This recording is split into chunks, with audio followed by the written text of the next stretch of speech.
السلام عليكم ورحمة الله وبركاته.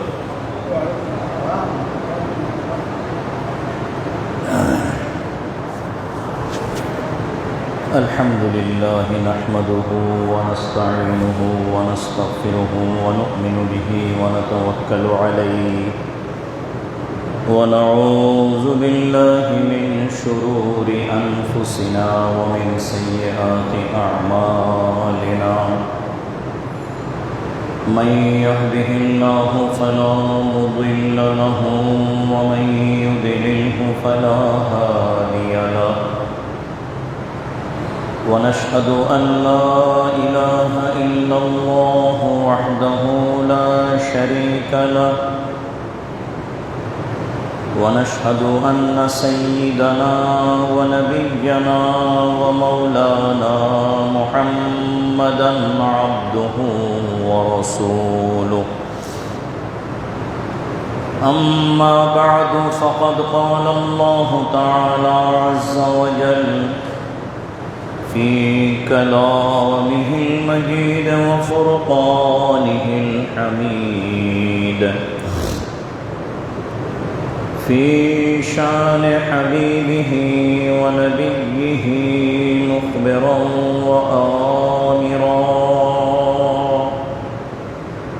إن الله وملائكته يصلون على النبي يا أيها الذين آمنوا صلوا عليه وسلموا تسليما. صلى الله على سيدنا محمد وآله وأصحابه وسلم. صلى الله على سيدنا محمد وآله وأصحابه وسلم. اللهم صل على سيدنا مولانا محمد وعلى آل سيدنا مولانا محمد. اللهم صل على سيدنا مولانا محمد وعلى آل سيدنا مولانا محمد. يا رسول الله حبيبي خالق एकता तोई बरगुज़ीदा ज़ुलजालाले पाके बेहम ता तोई.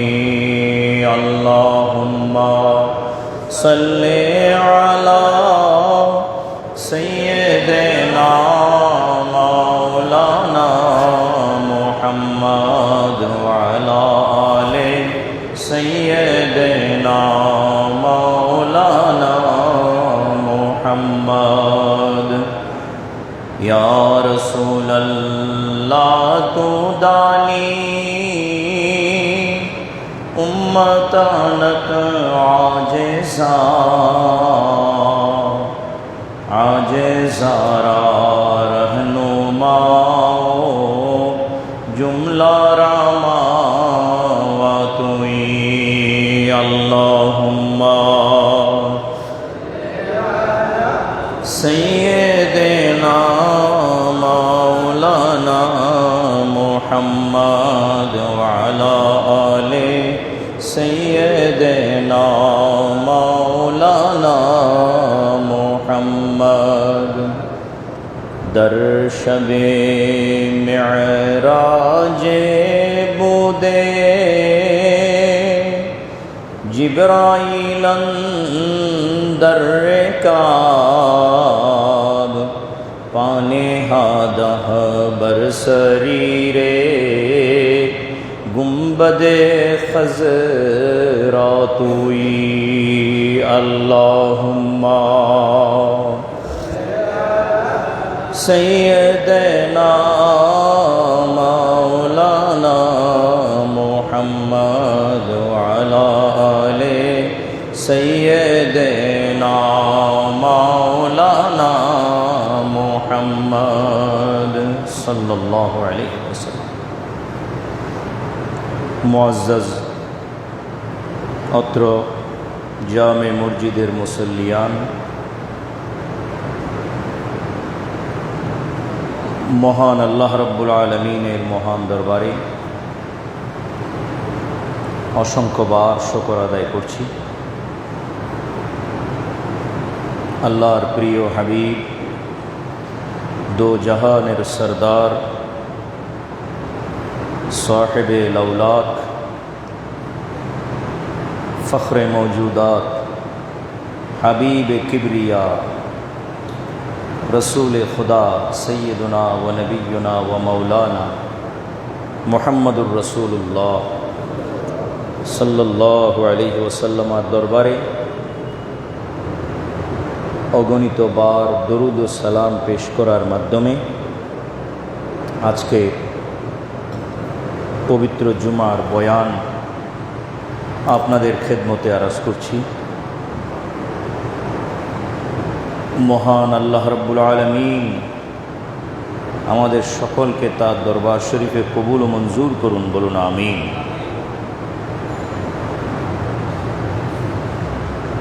বিসমিল্লাহির রহমানির রহিম।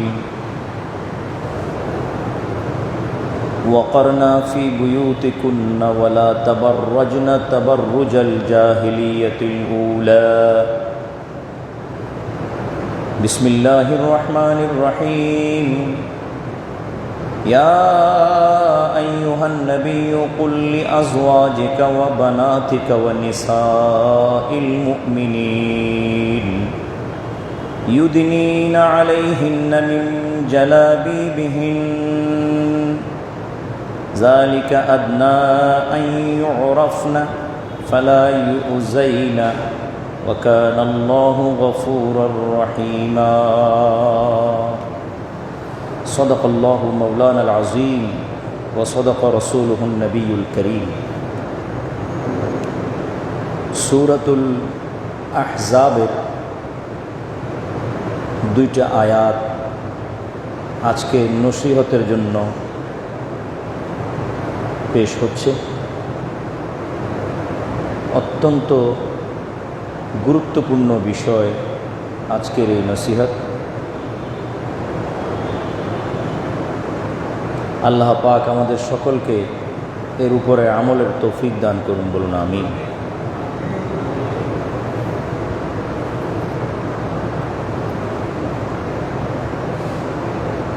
আজকে আলোচনার বিষয়বস্তু আল্লাহ পাকের কোরআন মজিদের দুইটা আয়াতের আলোকে আমাদের মুমিন মুসলমানের পোশাকের মধ্যে একটা অতি গুরুত্বপূর্ণ বিষয়, এবং সেটা আমাদের মধ্যে যারা মহিলা তাদের জন্যে। আর সেই পোশাকের নাম হচ্ছে হেজাব। হেজাবের বাংলা অর্থ পর্দা।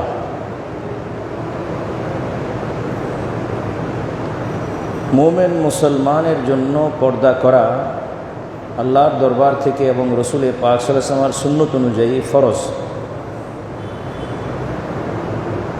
পর্দার বিধান ফরজ। পর্দার এই ফরজ বিধানটা এটা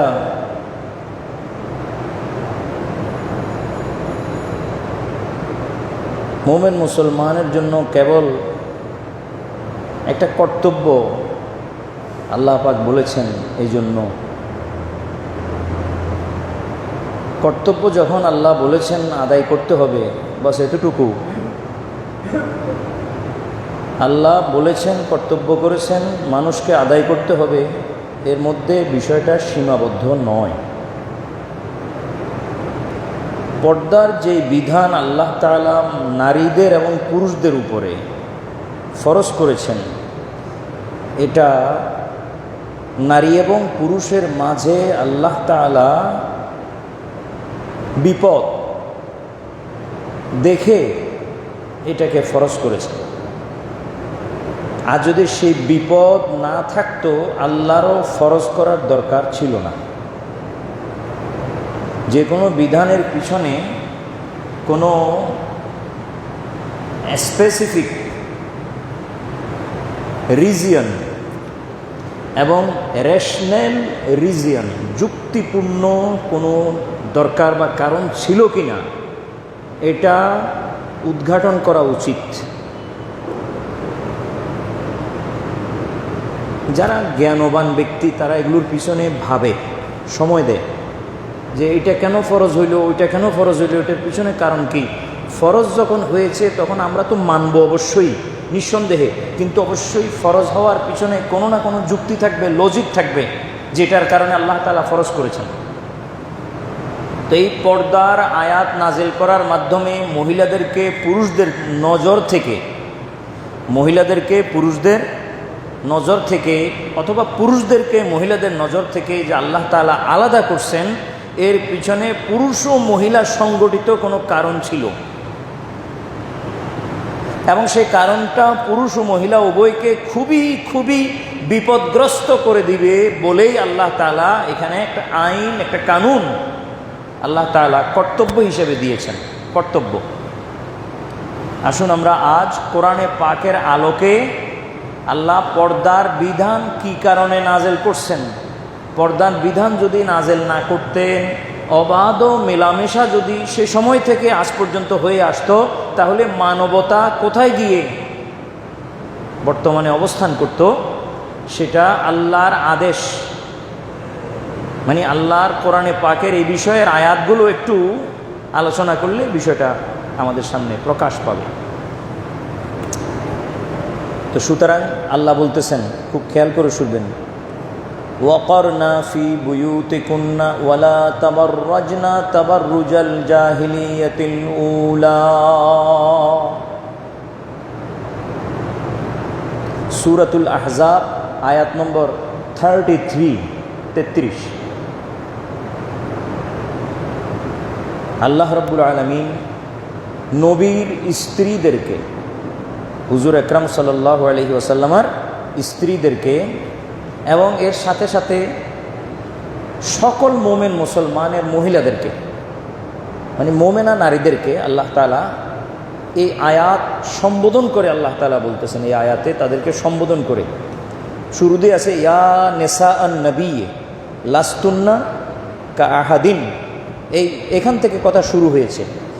তাহলে এই আয়াতটা অ্যাড্রেস করেছেন আল্লাহ তাআলা রসুলে পাক সাল্লাল্লাহু তাআলা আলাইহি ওয়াসাল্লামের বিবিগণকে, এবং একসাথে রসুলে পাক সাল্লাল্লাহু আলাইহি ওয়াসাল্লামের সকল উম্মতের মহিলাদেরকে। যখন বিবিগণের জন্য হুকুম নাজেল হচ্ছে, তো অন্য মহিলা এর বাহিরে নয়, তো সব মহিলার মধ্যে অন্তর্ভুক্ত। আল্লাহ নবী সাল্লাল্লাহু আলাইহি ওয়াসাল্লামের স্ত্রীগণকে আল্লাহ তাআলা বলেন ইয়া নিসা আন নবী, হে হযরত মুহাম্মদ মুস্তাফা সাল্লাল্লাহু আলাইহি ওয়াসাল্লামের স্ত্রীগণ, এটা সম্বোধন। এরপরে লাস্তুন্না কা আহাদিন, সামনে গিয়ে ওয়াকারনা ফি বুয়ুতিকুন্না, তোমরা তোমাদের ঘরে অবস্থান করো। মহিলাদেরকে আল্লাহ তাআলা ঘরে অবস্থান করার জন্য সাধারণভাবে, এটা জেনারেল আদেশ, সাধারণভাবে আল্লাহ তাআলা বললেন তোমরা ঘরে অবস্থান করো, তোমাদের ঠিকানা তোমাদের ঘর। ঠিকানা কোথায়? ঘর। অনেক মহিলা আছে, বা কোনো মহিলা আছে, অনেক মহিলা না বলি, কোনো মহিলা আমাদের মধ্যে আছে যারা সারাটা বছর টই টই টই টই করে বেড়ায়, ঈদের দিনেও বাহিরে, ঈদের দিনেও নিজের ঘর ফেলে বাইরে বাইরে ঘুরতেছে, এর বাড়ি ওর বাড়ি বিভিন্ন জায়গায়, কারণে অথবা অকারণে, কারণেও ঘুরে অকারণেও ঘুরে। তো এখন আল্লাহ আদেশ দিয়েছেন মহিলাদেরকে কি, ওয়াকারনা ফি বুয়ুতিকুন্না। বুয়ুত যে কার বুয়ুত, বুয়ুত মানে ঘর, কার ঘর, কুন্না তোমাদের, তোমাদের ঘরে তোমরা অবস্থান করো। এটা হলো তোমাদের প্রথম তোমাদের প্রতি আদেশ, তোমরা সাধারণভাবে তোমরা ঘরে থাকো। ওয়ালা তাবাররাজনা তাবাররুজাল জাহিলিয়াতিল উলা, এবং লা তাবাররাজনা, তোমরা নিজেদেরকে প্রকাশ করে বাইরে ঘুরে বেড়াইও না। নিজেদেরকে দেখিয়ে, প্রকাশ করে মানে কি, দেখিয়ে, খোলামেলাভাবে দেখানো মানে তো খোলামেলাভাবে, খোলামেলাভাবে তোমরা বাহিরে চলাফেরা করিও না। কীরকম, তাবাররুজাল জাহিলিয়াতিল উলা, প্রথম জাহিলি যুগে তৎকালীন মহিলারা যেভাবে বাহিরে নিজেদেরকে প্রকাশ করে দেখিয়ে ঘুরে বেড়াতো, সেরকম তোমরা নিজেদেরকে প্রকাশ করে ঘুরে বেড়াইও না, দেখিয়ে দেখিয়ে বেড়াইও না। আল্লাহ নিষেধ করছেন মহিলাদেরকে তাবাররুজের ক্ষেত্রে। তাবাররুজ মানে কি, আর তাবাররুজু মিনাল বুরুজে বেমানা জুহুর। বুরুজ মানে হচ্ছে জুহুর, জুহুর মানে প্রকাশ, জুহুর মানে কি, প্রকাশ। তাফসীরে আসছে হযরত ইকরামা ইবনে আব্বাস রাদিয়াল্লাহু তাআলা আনহু থেকে বর্ণনা করেছেন তাবাররুজের ব্যাখ্যা, যে তাবাররুজটা কি, যে আত-তাবাররুজু হুয়া ইজহারুজ জিনাতে ওয়া ইবরাজুল মাহাসিনি লিররিজাল। খেয়াল করেন, তাবাররুজটা হচ্ছে ইজহারুজ জিনাতে, নিজের সৌন্দর্যকে কাপড়ের তল থেকে প্রকাশ করে দেওয়া। আল্লাহ তাদেরকে তো সুন্দর বানাইছেন, সেই সুন্দরটাকে আল্লাহ রাব্বুল আলামিন সম্পূর্ণ ঢাকনা দিয়ে গোপন রাখার আদেশ দিয়েছেন। তো যে এই কাজটা করে, যে নিজের সৌন্দর্যকে প্রকাশ করে, কাদের জন্য, লির রেজাল, পুরুষদের জন্য। আর তাবাররুজ হচ্ছে হুয়াল এজহারু জিনাতে, সৌন্দর্যকে প্রকাশ করা, ওয়া ইবরাজুল মাহাসিনি, এবং শরীরের মধ্যে সুন্দর সুন্দর স্থানগুলোকে খোলামেলা রাখা, কাদের জন্য, লির রেজালে আই লে নজরির রেজালে, পুরুষদের নজরের নিচে আসার জন্যে, পুরুষদের নজরের নিচে আসার জন্যে প্রকাশ করাকে বলা হয় তাবাররুজ। যেটা আল্লাহ নিষেধ করতেছেন, লা তাবাররাজনা তাবাররুজাল জাহিলিয়াতিল উলা। প্রথম জাহিলি যুগে মহিলারা যেভাবে নিজেদেরকে প্রকাশ করে পুরুষদের সামনে আসতো, সেভাবে তোমরা হে নবীর স্ত্রীগণ এবং মোমেন ঘরের মহিলাগণ তোমরা সেরকম করিও না। যদি করো তাহলে তোমরা তোমাদের ইজ্জত, সম্মান, সম্ভ্রম ধরে রাখতে পারবে না। তাহলে আল্লাহ এই ব্যবস্থা নিয়েছেন, খালি আল্লাহর কাছে মনে চাইছে আমি একটা জোর করে একটা কানুন তাদের উপরে প্রয়োগ করে দিই এই জন্যে, নাকি মহিলা এবং পুরুষ উভয়ের প্রয়োজনে আল্লাহ তাআলা এটা করছেন? বলেন আপনারা। মানুষের প্রয়োজনে করছেন, যাতে করে যার ইজ্জত তার কাছে বজায় থাকে, মহিলাদের ইজ্জত যেন মহিলাদের কাছে বজায় থাকে, পুরুষদের ইজ্জত যেন পুরুষদের কাছে বজায় থাকে, পুরুষ কর্তৃক মহিলা অথবা মহিলার দ্বারায় পুরুষ যেন এমন কোনো কাজে লিপ্ত না হয় যার দ্বারায় অসামাজিক একটা ব্যাপার বা বিষয় দাঁড়িয়ে ওঠে। এই জন্য আল্লাহ তাআলা এই আয়াত নাজিল করছেন, অথবা এই হুকুম আল্লাহ তাআলা প্রয়োগ করেছেন, লা তাবাররাজনা তাবাররুজাল জাহিলিয়াতিল উলা। অন্য এক তাফসীরে আসছে তাবাররুজের অর্থ যে লা তাবাখতারনা ফি মাশিকুন্না মুজহিরাতিন জিনাতুকুন্না, একই কথা। লা তাবাখতারনা অর্থাৎ তোমরা মহিলারা সাজসজ্জা নিয়ে শারীরিক অঙ্গভঙ্গির মাধ্যমে চলাফেরা করে। আমার কথা টু দি পয়েন্ট খেয়াল করার জন্য আমি অনুরোধ করতেছি আপনাদেরকে। মহিলারা রাস্তায় যখন চলাফেরা করে, সবাই না, যারা করে তাদের কথা, মহিলারা সাজসজ্জা করে অঙ্গভঙ্গির মাধ্যমে, বডি অ্যাক্টের মাধ্যমে রাস্তায় এমনভাবে চলাফেরা করে যাতে তিনি যেন কোনো কিছু চাইতেছেন। এটা ওনার বডি থেকে বোঝা যায় যে তিনি কোনো কিছু চাইতেছেন। চাওয়াটা কি? চাওয়াটা উনি কাউকে আকৃষ্ট করতে চাইতেছেন। এটাকে তাবাররুজ বলে। এটাকে লা তাবাখতার না, অর্থাৎ তোমরা অঙ্গভঙ্গির মাধ্যমে, সাজসজ্জার মাধ্যমে রাস্তায় চলাফেরা করিও না। ফি মাশিকুন্না, তোমাদের চলন বলনে এমন কোনো কায়দা তোমরা আনিও না। মুজহেরাতিন জিনাতুকুন্না, যে তোমাদের জিনত, তোমাদের সৌন্দর্য তোমাদের আঁচলের ভিতর থেকে বাইরে প্রকাশ পেয়ে গেল, এরকম তোমরা করিও না। কেন? মুহিজাতিন লিশাহওয়াতিল মুনাজিরিন, মনে হচ্ছে তোমরা যারা তোমাদেরকে নজর করবে, দৃষ্টি দিবে, তাদেরকে আকৃষ্ট করতে চাইতেছ। এই ধরনের চলাফেরা তোমরা করিও না। এটা হলো তাবাররুজ। লা তাবাররাজনা মানে সেটা। জাহিলি যুগের মহিলারা করত, হযরত আবুল আলিয়া তিনি একজন তাবেঈ এবং কোরআনে পাকের তাফসীর কারক, আজিম তাবেঈ হযরত আবুল আলিয়া। তিনি বলেন যে হিয়া ফি জামানে দাউদ ওয়া সুলাইমান, দাউদ এবং সুলাইমান আলাইহি ওয়াসাল্লামার সময়। কোন সময়? দাউদ এবং, এই যে বলতেছেন আল্লাহ জাহিলিয়াতুল উলা, প্রথম জাহিলি যুগ। এই প্রথম জাহিলি যুগটা কখন? হযরত দাউদ এবং সুলাইমান আলাইহিস সালামের সময়, আলাইহিমাস সালামের সময়। কানাতিল মারাতু তালবিসু কামিসান মিনাদ দুররে গায়রা মুখিতিন মিনাল জানিবাইন ফায়ুরা খালকাহা ফিহে। তখনকার মহিলারা মুক্তা এক ধরনের পাথর, মুক্তা পাথর খচিত এক ধরনের পোশাক তারা পরত, দুই পাশ থেকে সেলাইবিহীন, দুই দিকে সেলাই নাই। তো এটা বাতাসে কাপড় লড়াচড়া করার সময় ওই কাপড়ের নিচ থেকে শরীর দুই সাইড থেকে বাহির হয়ে আসতো। এখনও দেখেন না আপনারা মহিলাদের কামিজের মধ্যে ঠিক এই থেকে নিচ দিকে সেলাইবিহীন অবস্থায় আছে কিনা? ঠিক এই থেকে কোমরের নিচ থেকে সেলাইওয়ালা না সেলাইযুক্ত না সেলাই ছাড়া কামিজকে আপনি সামনে আনেন, চোখের সামনে আনেন, কামিজটা কীরকম?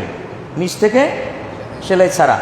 ওইটা তখনকার সময় আগাগোড়া সেলাই ছাড়া ছিল। এখন তো কমাস কম সভ্যতা, অর্থাৎ দিন ইসলাম, রসুলের পাক সাল্লাল্লাহু আলাইহি ওয়াসাল্লাম আসার কারণে, দিন ধর্ম আসার কারণে, কোরআন হাদিস আসার কারণে সেলাইটা ওখান থেকে এই পর্যন্ত আসছে। তারপরেও ওই নিচের অংশ কি আছে? খোলা আছে আগের হিসেবে। কিন্তু রসুল সাল্লাল্লাহু আলাইহি ওয়াসাল্লাম বললেন যে তোমরা তোমাদের স্বামীর সামনে ঘরের মধ্যে খোলা রাখতে পারো, যখন তোমরা বাহির হবে, রাস্তায় আসবে, কোনো অবস্থাতে তোমাদের এই পোশাক। তাহলে বোঝা গেল জাহিলি যুগের মহিলারা যে পোশাক স্বামীর সামনে বন্ধ ঘরের ভিতরে পরতো, তারা সেই পোশাক নিয়ে আবার বাহিরে আসতো। এটা কি জায়েজ আছে? জায়েজ কোনো অবস্থাতে নাই। আল্লাহ নবী সাল্লাল্লাহু আলাইহি ওয়াসাল্লাম এই কথা বলতেছেন, এই আল্লাহ তাআলা এই কথা বলতেছেন যে লা তাবাররাজনা তাবাররুজাল জাহিলিয়াতিল উলা। হযরত হাকাম বিন ওয়াইনা তিনি তাফসীর কারক। তিনি বলেন এই সময়কালটা কখন, যে মা বাইনা আদম ওয়া নূহ, আদম আলাইহি ওয়াসাল্লাম এবং নূহ আলাইহি ওয়াসাল্লাম পর্যন্ত মাঝখানের যে সময়টা, সেটা বয়স কতটুকু? ওয়াহিয়া সামানিয়াতু মিয়াতে সানা। এটা 800 বছরের একটা সময়। কত বছর? 800 বছরের একটা সময়। এই সময়টা হচ্ছে জাহিলি যুগের প্রথম জাহিলি যুগ। রসুলের পাক সাল্লাল্লাহু আলাইহি ওয়াসাল্লাম যেই যুগে আসছেন সেটাও জাহিলি যুগ, তবে সেটা প্রথম না। প্রথম জাহিলি যুগ ধরা হচ্ছে কখন, যে হজরত আদম আলাইহি ওয়াসাল্লামার পর থেকে নিয়ে হজরত নূহ আলাইহি ওয়াসাল্লামার পর পর্যন্ত এই সময়টা হলো জাহিলি যুগের প্রথম যুগ। এই সময়টাকে বলা হয় জাহিলিয়াতুল উলা।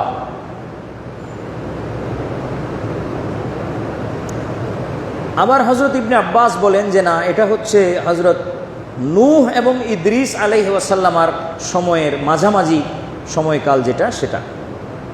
তো এক একজন এক এক মন্তব্য করেছেন কোন কাল সেটা এ বিষয়ে।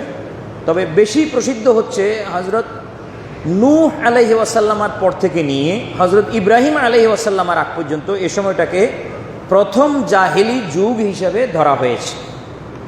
ওই সময়ের মহিলারা তারা ভিতরে বাহিরে কোনো জায়গায় পর্দা করতো না, ঘরের ভিতরে এবং ঘরের বাহিরে কোনো জায়গায় পর্দার আমল করতো না। আর সে সময়ে ফিতনা হয়েছে। সে সময় কি হয়েছে, যে ফিতনার কারণে পর্দার মতো বিধান দরকার হয়েছে, প্রয়োজন হয়েছে।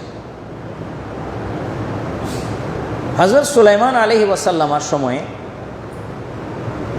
মহিলাদের ব্যাপারেও রেওয়ায়েত আসছে এরকম তাফসিরে, যে কানাত ফিহি লিল মারআতে কামিসুন মিনাদ দুররে গায়রা মুখিতিল জানেবাইন, যে তখনকার মহিলারা বাহিরে চলাফেরা করার সময় তাদের গায়ে পোশাক দেখা যায় তো এরকম যে মুক্তা খচিত পোশাক, কিন্তু দুই পাশে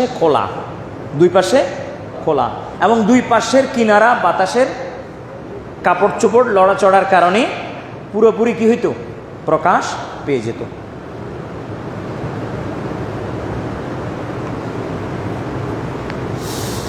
আল্লাহ। হযরতে আবুল আব্বাস আল মুবাররাদ তিনি তফসিরে কুরতুবিতে, তফসিরে ইমাম কুরতুবি তার তফসিরের মধ্যে এই আবুল আব্বাস আল মুবাররাদের কথা এনেছেন, কওল এনেছেন, কওল। আবুল আব্বাস আল মুবাররাদ বলেন, ওয়াল জাহিলিয়াতুল উলা কানাত তাকুলু জাহিলিয়াতুল জোহালায়ে, প্রথম জাহিলি যুগ যেটা, এটাকে বলা হয় জাহেলদের জাহিলি যুগ। জাহিলি যুগ দুই প্রকার, আলেমদের জাহিলি যুগ আর জাহেলদের জাহিলি যুগ। আলেমদের জাহিলি যুগ যেটা, সেটা তো কোনো রকমে সারা যায়, যদিও জাহিলি যুগ, তারপরও আলেম থাকার কারণে কিছু না কিছু কল্যাণ হওয়ার রাস্তা আছে। কিন্তু যদি জাহিলি যুগের জাহেলদের জাহিলি যুগ হয়, তাহলে যুগও জাহিলি আবার অধিবাসীও জাহেল, সে অবস্থায় তো কোনো কল্যাণের রাস্তা নাই। কিছু কিছু জমাত হয়, নামাজের জামাত, যে ইমাম আলেম কিন্তু মুক্তাদি জাহেল, ঠিক কিনা? ইমাম আলেম মুক্তাদি জাহেল। আবার এক ধরনের জামাত এরকম আছে যে কোনো আলেম যদি সে জামাতে সামেল হয়, তাহলে পুরো জামাতের নামাজ সহ সব ভাঙি যাবে আলেম আসার কারণে। কেন? এটা শরীয়তের মাসালা। একজন আলেম আসার কারণে তাদের জামাত ভেঙে যাবে। কেন? শরীয়ত উত্তর দিচ্ছে যে সেখানে ইমামও জাহেল, মুক্তাদিও জাহেল। তো সব জাহেল হওয়ার কারণে একজন আলেম আসার প্রেক্ষিতে জাহেলদের আলেমের ইজ্জতের বরকতে, আলেমের জ্ঞানের বরকতে, আলেমের জ্ঞানের প্রভাবে, যেহেতু জ্ঞানটা কোরআনী জ্ঞান, হাদিসের জ্ঞান, শরীয়তের জ্ঞান, তো শরীয়তের জ্ঞান এত ইজ্জতওয়ালা জিনিস, এত সম্মান পাওয়ার মতো জিনিস, যে ওই জ্ঞান যিনি বহন করেন, যে লোকে বহন করেন, সেই লোকও শরীয়তের কারণে সম্মানী হয়ে যান, দামি হয়ে যান। এই কারণে নামাজের জামাত ভাঙি যাবে। এমন এক দল নামাজ পড়তেছে যে ইমামেও শুদ্ধরূপে কেরাত জানে না, মুক্তাদিও শুদ্ধরূপে কেরাত জানে না, কিন্তু জমাত করতেছে আর কি। সেখানে যাই একজন আলেম সামেল হয়েছে, অন্তর্ভুক্ত হয়েছে, যে নাকি সুন্দর কেরাত জানে, এলেম জ্ঞান, মাসালার জ্ঞানও রাখে। এমন ব্যক্তি যদি সে জামাতে সামেল হন, তাহলে পুরো জামাতের নামাজ ভাঙ্গি যাবে। পুরো জামাতের কেন ভাঙবে? যেহেতু ইমামের ভাঙবে, ইমামের ভাঙলে বাকি সকলেরই ভাঙি গেছে, ঠিক কিনা? এই জন্য বলা হয় যে ওটা হলো জাহেলদের জাহেলি যুগ, জাহেলদের জাহেলি জায়গা। যে জমাতে ইমামও জাহেল, মুক্তাদিও জাহেল, সেটা সব জাহেল। কেমন? তো সেখানে একজন আলেম প্রবেশ করলে তাদের জামাত কি হয়ে যাবে? ভাঙি যাবে। ওই আলেমকে জামাত শুরু করা তার উপরে ওয়াজিব হবে, কর্তব্য হবে। এই জন্য উনি সেটা শুরুও করবেন, নিয়ম হলো উনি সেটা শুরু করবেন। তো এখানে বলতেছে যে তাফসীরে হযরত আবুল আব্বাস আল মুবাররাদ যে প্রথম জাহিলিক যুগ যেটা, সেটাকে তাফসীরের ভাষায় বলা হয় জাহেলিয়াতুল জুহালা। জাহেলদের জাহেলি যুগ, আলেমদের জাহেলি যুগ নয়। কোন যুগ? জাহেলদের জাহেলি যুগ। মানে সেই যুগে জাহেলকে জাহেল, জাহেলকে জাহেল, অজ্ঞকে অজ্ঞ, মূর্খকে মূর্খ, গণ্ড মূর্খ সবগুলা, সেই যুগ। ওয়াকানান নিসাউ ফিল জাহিলিয়াতিল জুহালা ইয়াজহারনা মা ইয়াকবাহু ইজহারান। সেই যুগে জ্ঞান না থাকার কারণে, শরঈ বিধান না থাকার কারণে, নবুয়তের সংস্রব না থাকার কারণে, ওহী না আসার কারণে, দীর্ঘ গ্যাপের মধ্যে ওহী নাই, নবীও নাই, এমত অবস্থায় অন্যায় আর অপরাধ, শয়তানি আর বদমাইশি, এগুলো রেওয়াজ পাইতে পাইতে পাইতে পাইতে পাইতে পাইতে কখন নবী একজন আসছিলেন, উনার জ্ঞান সম্পূর্ণ দূর হয়ে যাওয়ার পর, জাহেলিয়ত সম্পূর্ণ গালেব হয়ে যাওয়ার পর, জাহেলিয়ত সম্পূর্ণ প্রাধান্য বিস্তার করার পর, এখন এই অবস্থায় ভালো মন্দ বিচার করার মতো কোনো লোকও পাওয়া যাচ্ছে না। এমত অবস্থায় সে সময়কার মহিলারা যে তারা চলাফেরা করতেন, সেই চলাফেরা এত নিকৃষ্ট মানের চলাফেরা ছিল, যেই নিকৃষ্টতার মেসাল, উদাহরণ বাকি কোনো জাহিলি যুগে আর মিলে না, এত নিকৃষ্ট ছিল। বলছেন মা ইয়াকবাহু ইজহারাহু, যে ইয়াজহারুনা মা ইয়াকবাহু ইজহারাহু, তারা নিজেদেরকে এত এত প্রকাশ করে চলতেন যে এর মতো প্রকাশ আর কোনো যুগের মহিলারা করেনি। খোলামেলা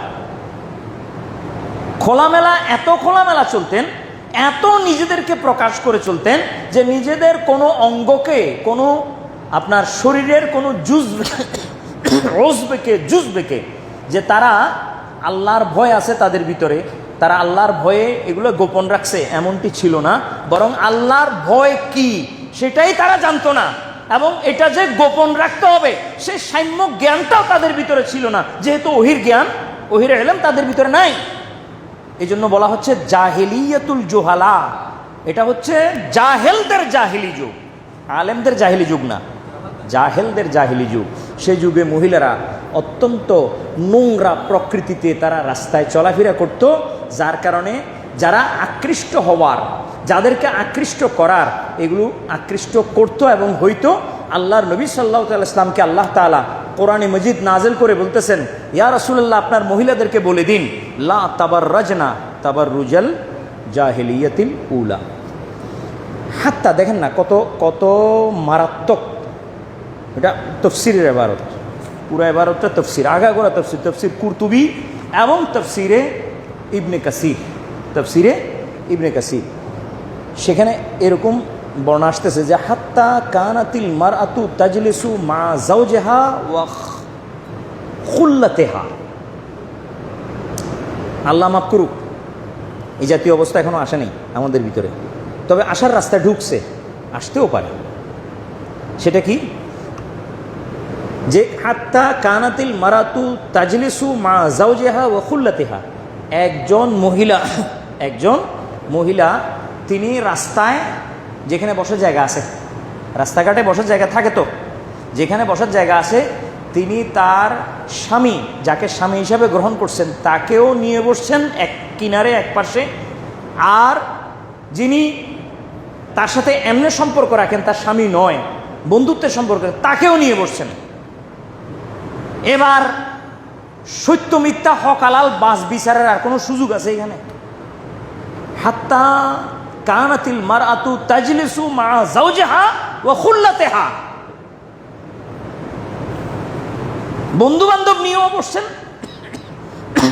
এবং আসতেছে রিওয়ায়াতে, সামনের অংশ আরো খারাপ, ফায়ানফারিদু খুল্লাতাহা বিমা ফাওকাল ইজার ইলাল আ'লা ওয়া ইয়ানফারিদু যাওজাহা বিমা দুনাল ইজার ইলাল আসফাল, সে মহিলা তার শরীরকে দুই ভাগ করে ফেলছে।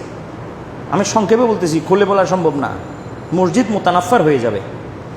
এই মহিলা দুই ভাগ করে ফেলছে শরীরকে, করে অর্ধেক তার স্বামীর জন্য মুক্ত করে দিয়েছে আর অর্ধেক তার বন্ধুর জন্য মুক্ত করে দিয়েছে। এভাবে তারা সময় কাটাইতেছে। এটা হলো তাবাররুজুল জাহিলিয়াতিল উলা।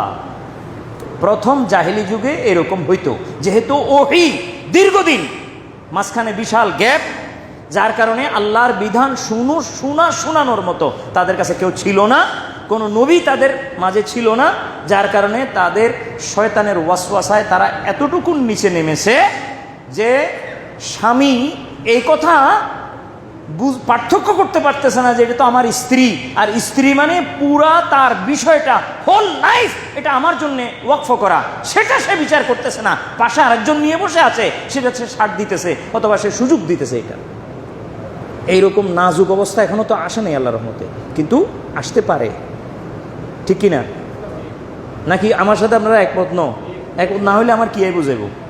আল্লাহ নবী সাল্লাল্লাহু আলাইহি ওয়াসাল্লাম তো ভবিষ্যৎবাণী তো একথা বলছেন, এরকম অবস্থা আসবে। তা আমি রসুল পাকের কথার উপর নির্ভর করব, আপনাদেরকে পাইলে পাইলাম, না পাইলে নাই, কি করব? কথা বুঝে আসতেছে? কথা ভালো করে বুঝেন এবং এই কথাগুলো নিজেদের ঘরের মধ্যে নিয়ে নিজেরা ইমপ্লিমেন্ট করার চেষ্টা করেন। না হলে মুসিবতে পড়লে আমার মতো কাউকে অথবা আমাকে তালাশ করে কোনো লাভ হবে না। আল্লাহর বিধান এবং আল্লাহর নবীর সুন্নত এটা আমাদের জন্যে, না কাফেরের জন্য, না ইহুদি নাসারার জন্য। কোরআনের বিধানগুলো কাদের জন্য? ইমানদার মোমেন নরনারীর জন্য।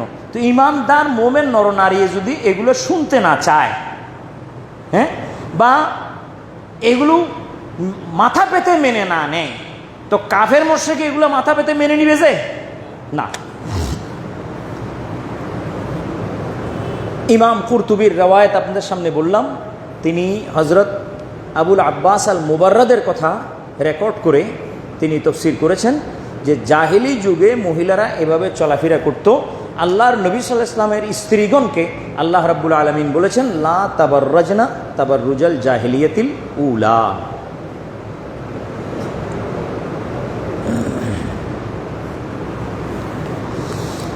আল্লাহ।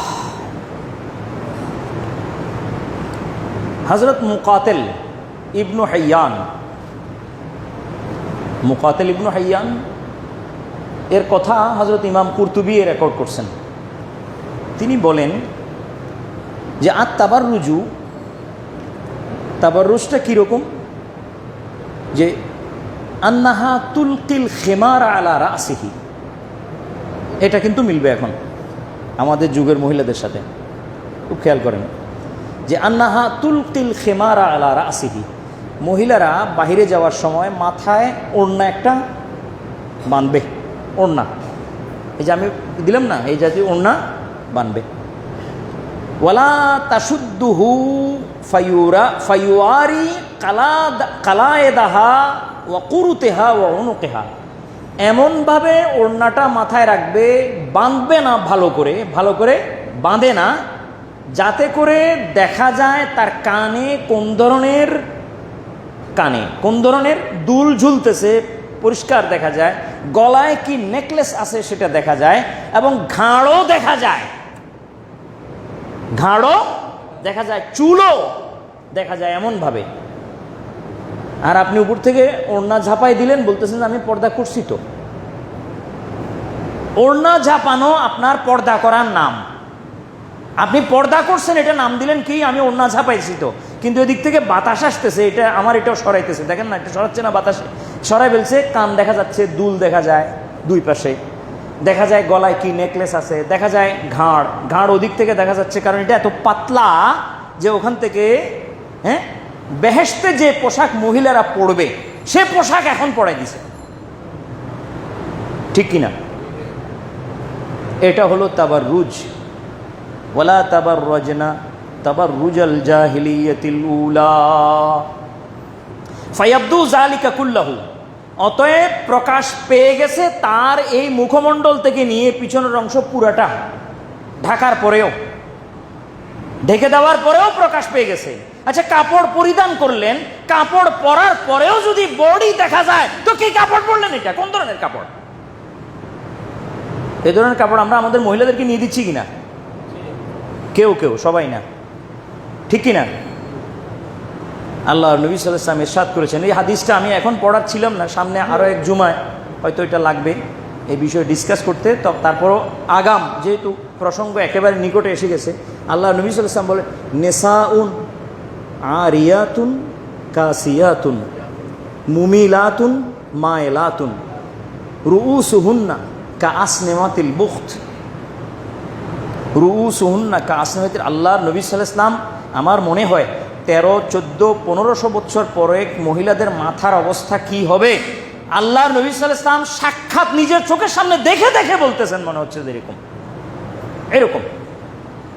আল্লাহ নবী বলেন, নেসাউন মহিলা, আরিয়াতুন কাসিয়াতুন, আরিয়াতুন কাসিয়াতুন মানে কাপড় পরিহিত মহিলা, এমন মহিলা যার গায়ে কি আছে? পোশাক আছে, কিন্তু আরিয়া, পোশাক থাকার পরেও সে উলঙ্গ। পোশাক থাকার পরে উলঙ্গ কেমনে হয়? তাহলে এটা কি পোশাক? পোশাক থাকার পরেও যদি উলঙ্গ হয়, এবং জবানে মুস্তাফা আল্লাহ নবীর জবান, নেসাউন কাসিয়াতুন আরিয়াতুন, মহিলা পোশাক পরিহিত কিন্তু এরপরেও কি? উলঙ্গ। কেন? আল্লাহ নবী বলেন, মুমিলাতুন মাইলাতুন, নিজেও আকর্ষণকারী আর নিজেও আকর্ষিত। মুমিলাতুন মানে আকর্ষণকারী, কাউকে আকর্ষণ করতেছে তার পোশাকের মাধ্যমে, চলাফেরার মাধ্যমে, বডি ল্যাঙ্গুয়েজের মাধ্যমে, ঢঙের মাধ্যমে, কাইফিয়তের মাধ্যমে, আবার নিজেও কারো প্রতি আকৃষ্টা। এটা হলো মুমিলাতুন মাইলাতুন।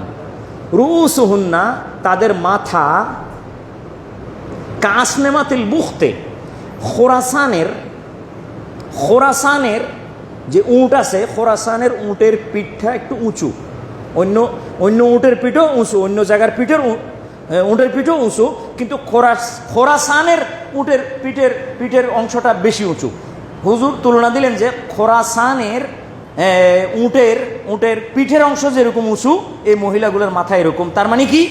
হুজুর সাল্লাল্লাহু আলাইহি ওয়াসাল্লাম এটা পরে এটা যারা আপনার এক্সপ্লেনেটর, ওরা এটাকে আপনার উটের সাথে মিলিয়ে, ওটাকে স্কেচ করে, এঁকে, তাদের মাথাকে অঙ্কন করে, সেটাকে আপনার মুয়াজানা করে, কম্পেয়ার করে দেখেছে হুজুর এই কথা কেন বলেছেন। তো দেখা গেল যে এই মহিলারা জুড়ি বাঁধবে যে মাথার উপরে, কোথায়? ঠিক এই জায়গায় মাথার উপরে জুড়ি বাঁধলে তার মাথার একটা শেপ আসবে, সেই শেপটা কোনো কাউকে আকর্ষণ করবে। এই জন্য রাসূল সাল্লাল্লাহু আলাইহি ওয়াসাল্লাম বলছেন যে এইটা এমন একটা পদ্ধতিতে তারা আসবে যাতে করে উটের উঁচু স্থানের মতো দেখায়, আর এর দ্বারায় কোনো একটা কাজ হয়, যে কাজটা শরীয়তে হারাম, যে কাজটা শরীয়তে প্রোহিবিটেড, নিষেধ। তাহলে এটা আকৃষ্টকারী মানুষকে। ওই ধরনের একটা আপনার এই মাথাকে একটা সিস্টেমে এনে কায়দা করে চলা, আল্লাহ নবী সাল্লাল্লাহু আলাইহি ওয়াসাল্লাম পরিষ্কার বলেছেন এই মহিলারা জাহান্নামী, এবং যাদেরকে নিয়ে চলতেছে তাদেরকেও কি বানাচ্ছে? জাহান্নামী বানাচ্ছে। এটা হলো তাবাররুজুল জাহেলিয়া। তখন যা বললাম তাবাররুজ শব্দের ব্যাখ্যা করছি তাফসীরের আলোকে, তাফসীরে কুরতুবী, যে লা তাবাররাজনা তাবাররুজাল জাহেলিয়াতিল উলা।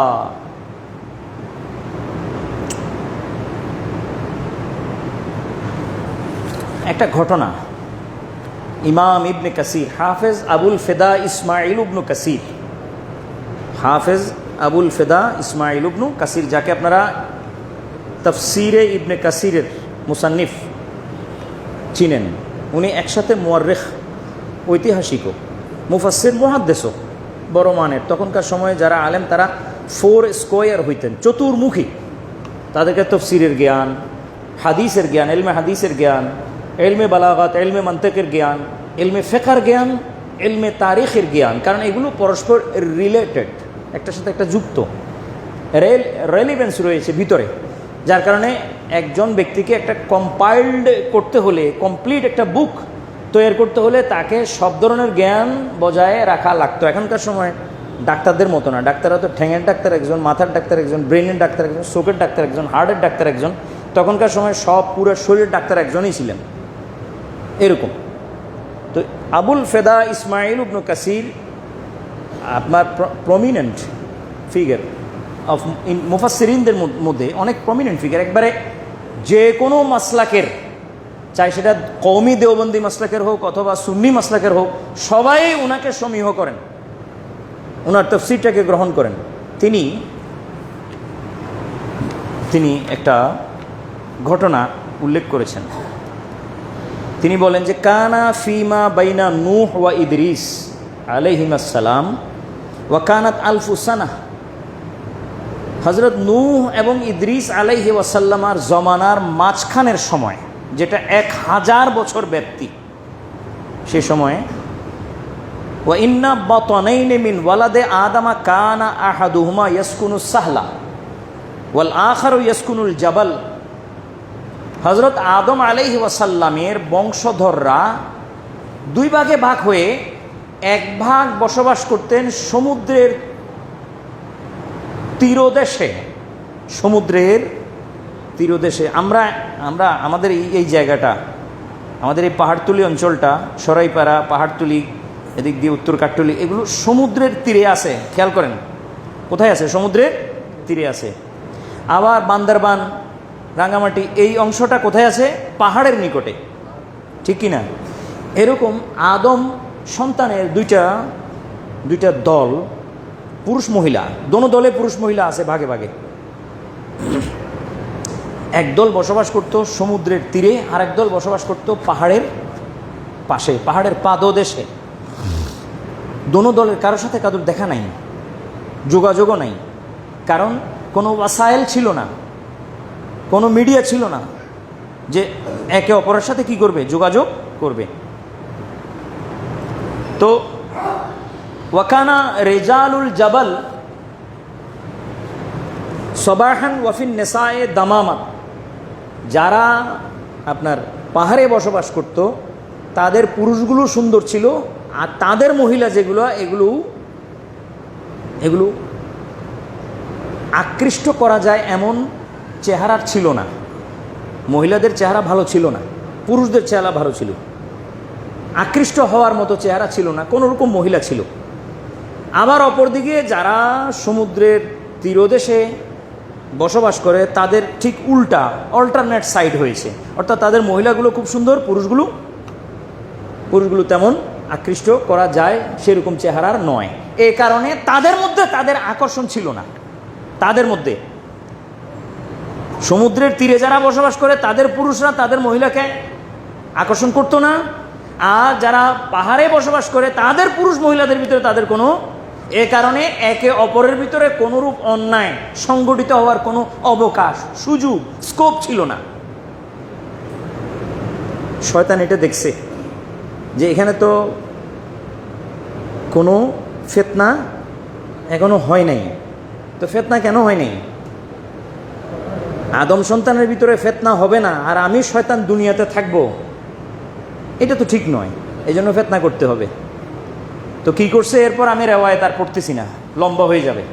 আমি ঘটনা শোনাচ্ছি আপনাদেরকে, যেহেতু আমি এই রেওয়ায়েত এই মসজিদে একাধিকবার বর্ণনা করছি, কিন্তু প্রসঙ্গ যখন আসে তখন আবার আনতে হয়। আর কোরআনে পাক আর তাফসীর বারবার বলাতে কোনো দোষ নাই, বরং সেখান থেকে আখজ করা, সেখান থেকে নেওয়া, এটা আমাদের জন্য কর্তব্য, বারবার নিতে হবে।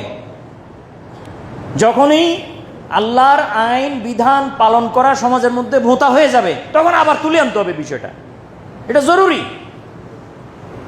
তো শয়তান দেখলো যে কোনো দলের মধ্যে কোনো নাফরমানি হচ্ছে না, তো নাফরমানি না হলে তো এগুলো সব বেহেশতে যাবে। আর শয়তান আমরা বেহেশতে যাই এটা বরদাস্ত কোনো অবস্থাতে করে না। সেই জন্য ও কী করলো, একটা বাচ্চা ছেলের সুরত ধরে, যারা সমুদ্রে বসবাস করে, যাদের মহিলাগুলো সুন্দর, পুরুষগুলো দেখতে এত সুন্দর নয়, প্রথমে আসছে তাদের কাছে, এসে তাদের কারো ঘরে গিয়ে চাকরি নিছে, কাজ নিছে, যে আমি তোমাদেরকে হেল্প করার কাজ করতে পারি, যে আমাকে চাকরি দাও। আমি যেরকম বাচ্চা ছেলে ঘরের মধ্যে চাকর বাকর হিসেবে রাখে না, সেই হিসাবে যে কাজ নিছে, রাখলো। রাখার পরে সে দেখে যে তাদের বাৎসরিক একটা মেলা হয়, প্রতি বছর একটা কি হয়, মেলা হয়। সে মেলার মধ্যে তারা আনন্দও করে, জিনিসপত্রও বিক্রি করে। সে মেলায় সে চলে গেল, শয়তান বাচ্চা ছেলের সুরতে চলে গেল, এবং যাওয়ার সময় একটা বাঁশি নিছে, বাঁশি বুঝাচ্ছেন, বাঁশি নিছে, বাঁশি নিয়ে এক জায়গায় সে বাজানো শুরু করছে। বাঁশির সুর যখন বাতাসে মুখরিত হলো, তখন এই পুরুষ মহিলা সবগুলা, ওখানে তো আগে এতক্ষণ তো মার্কেটিংয়ে ছিল, বাজারে ছিল, জিনিসপত্র কেনা বেচায় ছিল, তারা সব মোহিত হয়ে গেছে। এবং সে এই বাঁশি প্রতিদিন একটা নির্দিষ্ট সময় করে বাজাইতো। নতুন করে তাদের ভিতরে এই সুরের মূর্ছনা শুরু হয়, এইখান দিয়ে তাদেরকে সুরের মূর্ছনায় মোহিত রাখছে, এবং প্রতিদিন একটা নির্দিষ্ট টাইম করে বাজায়, আর তারা আনন্দিত হয়, পরের দিনের জন্য অপেক্ষা করে, পরের দিন আবার কখন বাজবে। এই ফাঁকে সে আবার ওই দিকে পাহাড়ে গেছে, গিয়ে বলে ওইখানে একটা মেলা হচ্ছে, আপনারা এখানে কেন বসে আছেন?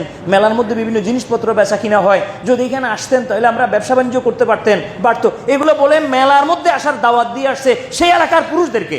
সেই এলাকার পুরুষেরা সময় লাগাইয়া উটের পিঠে চড়িয়া যেমনি হোকে মেলা পর্যন্ত এসে পৌঁছে, এবং সে ওই বাঁশির সুর তারাও শুনতে পায়। তো এইদিকের মহিলারা তো সুন্দর, ওইদিকের পুরুষরা সুন্দর, একে অপরের আকর্ষণের জায়গায় শয়তান সুরের মাধ্যমে, বাঁশির মাধ্যমে তাদেরকে একসাথ করে দিল। শয়তানের কাজ এতটুকুই, একসাথ করে দেওয়া। বাকি কাজ কি মানুষে করবে না শয়তানে করবে? এরপর শুরু হয়ে গেছে বাকি কাজ করা, এবং এর মাধ্যমে পুরুষ মহিলা এই মানব ইতিহাসে সর্বপ্রথম মিলাপের মধ্যে, মেলামেশার মাধ্যমে অন্যায়ের রাস্তা এই সর্বপ্রথম খুলে। এটাকে বলা হয় জাহিলিয়াতুল উলা, তাবাররাজনা তাবাররুজাল জাহিলিয়াতিল। এই আয়াতের তাহাতে ইমাম ইবনে কাসির এই হাদিসটাকে রেকর্ড করছেন, আনছেন, যে সর্বপ্রথম শুরু হয়েছে। তাহলে পুরুষ ও মহিলার সর্বপ্রথম মিলনের কেন্দ্র মানব ইতিহাসে কোন ঘটনায়? বলেন মেলায়। কোথায়? মেলায়। এখনো কোথায়? ঠিক কিনা? এখনো কোথায়? মেলায়। মেলায় যত বেশি মিলন হয়, বাকি অন্য কোনো জায়গায় এত বেশি মিলন হয় না। অতএব এই মেলার বিষয়টা আপনারা খেয়াল করবেন, প্রয়োজনে হযরত ইবনে কাসিরের তাফসীরের এই অংশটা আপনারা মেলায় মিলাবেন, দেখবেন হুজুর আকরাম সাল্লাল্লাহু তাআলা আলাইহি ওয়াসাল্লাম আর সাহাবারা, তাবেঈনরা যে রেকর্ড তারা দিয়েছেন সেটা হুবহু এখনো পর্যন্ত জারি আছে। আল্লাহ মাফ করুন, আল্লাহ হেফাজত করুন। সর্বপ্রথম শয়তান পুরুষ এবং মহিলাদেরকে এইভাবে বাঁশি এবং সুরের মাধ্যমে মিলাইয়া তাদের দ্বারায় অন্যায় এই পৃথিবীতে করাইছেন। এরপর থেকে খুব খেয়াল রাখবেন, আমি তাফসীর দেখে কথা বলছি, এরপর থেকে গাছের সমস্ত ফল এর আগ পর্যন্ত মিঠা ছিল, মিঠা প্রত্যেকটা গাছের ফল। এরপরে গাছের ফলের ভিতরে স্বাদে পরিবর্তন আসছে, কোনো গাছ তিতো হয়ে গেছে, কোনো গাছ আপনার টক হয়ে গেছে, চুকা স্বাদের হয়ে গেছে, সবগুলো মিঠা নাই। সমুদ্রের পানি লবণাক্ত হয়ে গেছে, সমুদ্রের পানি লবণাক্ত হয়ে গেছে।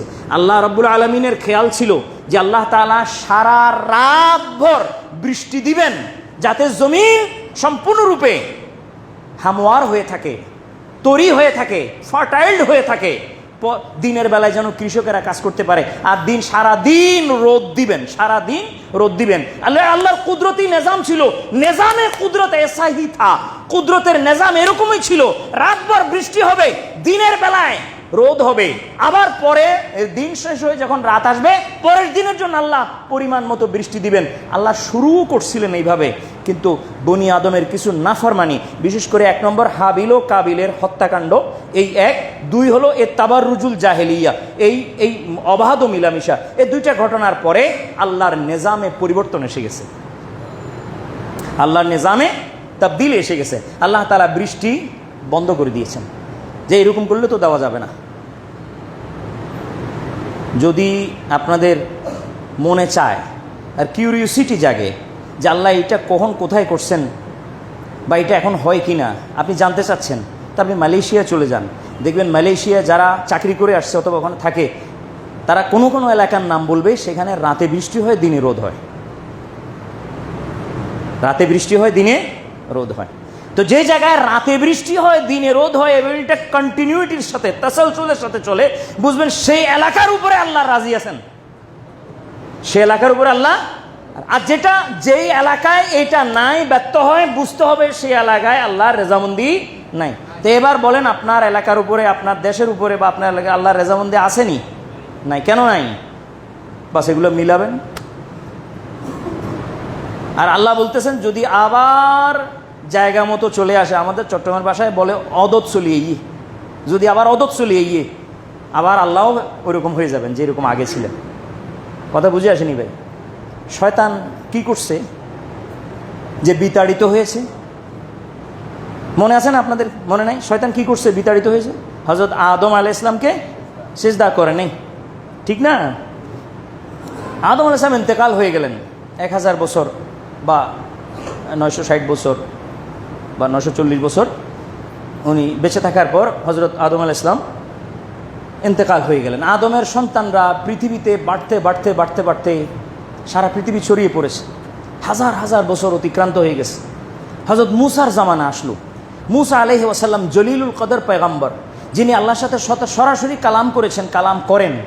তো উনি চিন্তা করলেন যে আল্লাহর এত বড় একজন মাখলুক, যে নাকি আল্লাহর সেজদা এত হারে দিয়েছে যে আল্লাহর সৃষ্টি জগতে কোনো জায়গা বাকি নেই যেখানে শয়তান সেজদা দেয় নাই। 6 লাখ বছর অথবা 6 কোটি বছর সেজদাবনত অবস্থায়। তো এত বিশাল ইবাদতের একটা আম্বার বা বাহার মহজ একটা বিষয়ের উপর কেন্দ্র করে বরবাদ হয়ে যাবে। তো আমি একটু সুপারিশ করে দেখি, কি আমি একটু সুপারিশ করে দেখি শয়তানের ব্যাপারে, আজাজিলের ব্যাপারে আল্লাহর রেজামন্দি হয় কিনা। তো আল্লাহকে হযরত মূসা বললেন যে আল্লাহ, আপনার মাখলুক আজাজিল শয়তান, আমার এটা আফসোস হইতেছে আপনি ওকে বিতাড়িত করছেন। তা আমি যদি সুপারিশ করি আপনি গ্রহণ করবেন? আল্লাহ ওকে মাফ করে দেন। আল্লাহ তাআলা তার কুদরতের জবানে হাসলেন। হাসিতে বললেন যে মূসা, তুমি বলতেছো তুমি আমার অত্যন্ত লাডলা নবী, লাডলা, তুমি বলতেছো আমি কথা ফেলতে পারি না, যা আমি তোমার মুখের কারণে, জবানের কারণে আমি তোমার আরজি গ্রহণ করলাম, যেহেতু তুমি আমার অত্যন্ত প্রিয় নবী। তো এক কাজ করো, যে তাকে বলো। মূসা নবী বলেন যে সুরত কি হবে, কিভাবে তাকে আমি আনতে পারি আপনার কাছে? বলে আমার কাছে আনা লাগবে না, তুমি তাকে গিয়ে বলো তার প্রতি আদেশ ছিল হযরত আদমকে কি করা? সিজদা করা। সে সেটা করে নাই, বাস এখন আর কিছু লাগবে না, আদমের কবরের সামনে গিয়ে একটা সিজদা করলে সে মাপ পেয়ে যাবে। আদমের কবরের সামনে। হযরত মূসা আলাইহিস সালাম খুশি হয়ে গেছেন যে এত সিম্পল ব্যাপার।